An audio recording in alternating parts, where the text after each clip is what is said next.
My name is Robert McClellan, and this video is to welcome students who will be taking ES101 Introduction to Environmental Studies at WIlfrid Laurier University in the fall of 2013.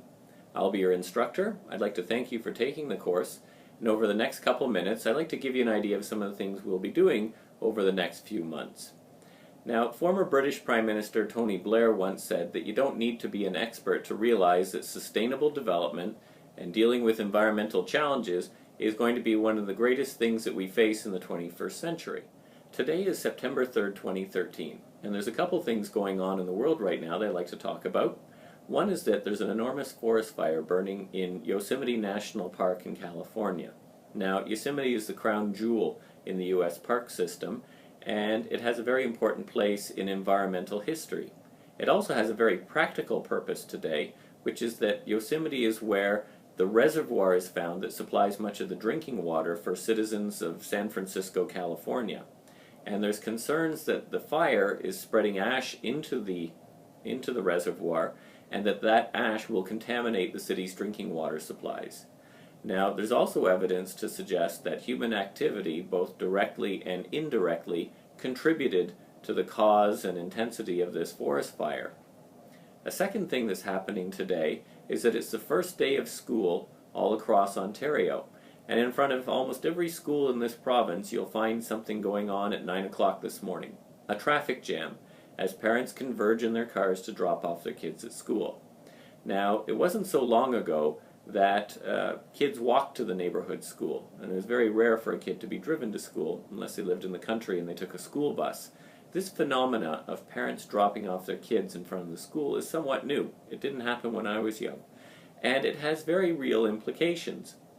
A recent study by the David Suzuki Foundation found that most Canadian kids spend less than 1 hour out of doors on a daily basis. Think about that, less than an hour. That implies that kids are spending 23 hours or more sitting in their houses, sitting in their cars, sitting in classrooms, sitting indoors, where they're not getting fresh air, where they're not getting the experience of wildlife or trees, where they're not getting much activity either.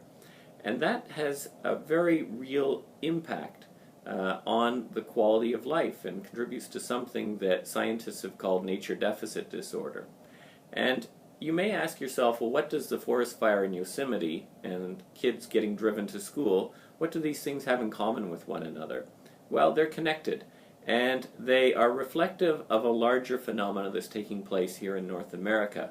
And it's that as we become more urbanized, as more and more of us live in suburbs or urban centers, we are becoming increasingly disconnected from the basic ecological and environmental systems that are responsible for human well-being in the first place.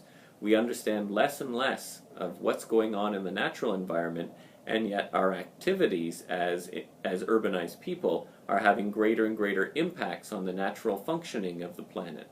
And so this disconnect between our livelihoods and our way of life and the basic ecological goods and services that we depend upon to support our lives, this disconnect is becoming more and more problematic. And it is one of the topics that we're going to focus on as we go through this course.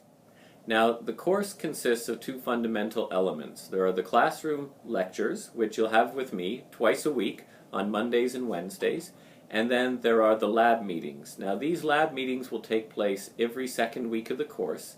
There's 5 in total, and in the lab meetings you'll be working with a teaching assistant who works closely with me and a small group of your fellow students from the class to actually look at some practical examples of the concepts and methods and theories that we are going to discuss in the lecture hall.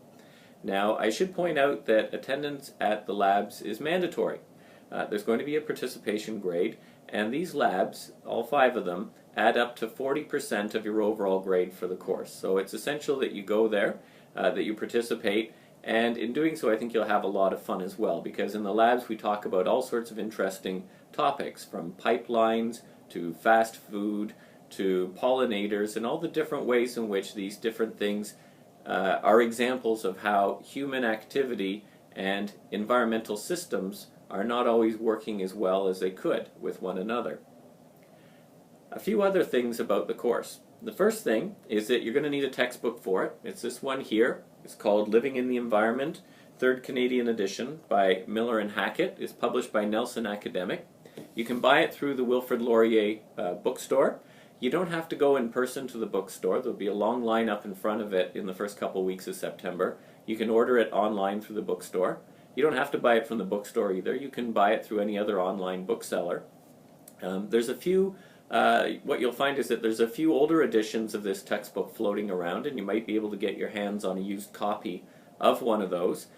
Just to keep in mind that the chapters do get updated from one edition to the next. So if you do decide to buy a used copy of an older edition, what you'll want to do is to go to the library periodically and compare the previous edition to the current one to see what content has changed. There's a reserve copy in the library, because when I set the exams, I choose the questions based on the most recent edition of the textbook. Another thing that's really important is electronic communications between you and me.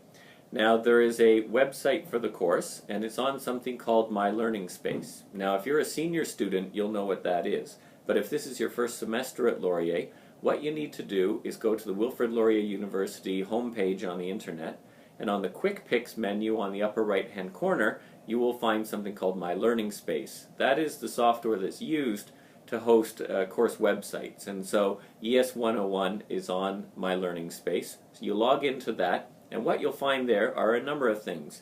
You will find an electronic version of the course schedule, which is really important, the course syllabus, which outlines what we're going to be doing in detail, and you will also find things like instructions for labs and for assignments. You'll also find my lecture notes, and what I tried to do is 24 hours before a lecture, I will post a summary of my slides on MyLearningSpace. You'll also find there some discussion boards where you can ask questions about the course, or where you can connect with your teaching assistants for the labs or with me directly. So that's MyLearningSpace, and any changes or updates to the schedule you'll find there as well, so you'll want to consult it regularly. You'll also find that I often put these short videos on MyLearningSpace, which you can then link to on YouTube, and the videos are intended just to sort of complement the lectures and the lab instructions, and to hopefully give you another way of finding out more about my expectations of you and of the course. Now, one thing I should also point out is that there are no late penalties for late assignments in this course, and the reason is quite simple. I don't accept late assignments. There is a deadline for all of your lab assignments, and it's typically 2 weeks after the lab meeting for which you're doing the assignment. Now, 2 weeks is more than enough time to complete the assignment. So the deadline is actually the last possible day to submit the lab assignment. You can submit it any time in advance of that date. And so if you miss your deadline, it won't be read, it won't be graded, you'll just simply get a mark of 0 for that assignment. Now, that may sound harsh. What happens if, your dog eats your homework, or your computer dies on you, or something like that? Well, that's the reality, is that you need to get your work done on time. This course is a first step in you becoming trained as a professional, whether it's in environmental studies or some other field. The reality is that when you go into the workforce, and when you yourself become a professional, and you're given a deadline by your employer, by the organization you work for, by your boss, you need to meet that deadline. And if you don't meet it, it's not like you get a 10% deduction from your pay if you're late. You lose your job. And so we're trying to build that ethos here into the course. And so that's why I highlight the fact that you do need to get your work done on time. But I'm sure that most of you, that won't be a problem at all. But I don't want to end on that. I want to end on a positive note. And it's coming back to the reason why you might be taking this course in the first place. I'm glad you are, because I think that a basic understanding of how humans and the natural environment interact with one another, I think that that is a critical skill that's going to become increasingly valuable over coming years. So when you're talking to your folks at Thanksgiving, or when you're talking to your friends on the phone about what your aspirations might be in taking this course, I would ask you to reflect upon the following 3 questions. Do you think, over the course of your lifetime, over coming decades, do you think that environmental issues are going to be more important or less important in your life or in the larger life of Canadian society?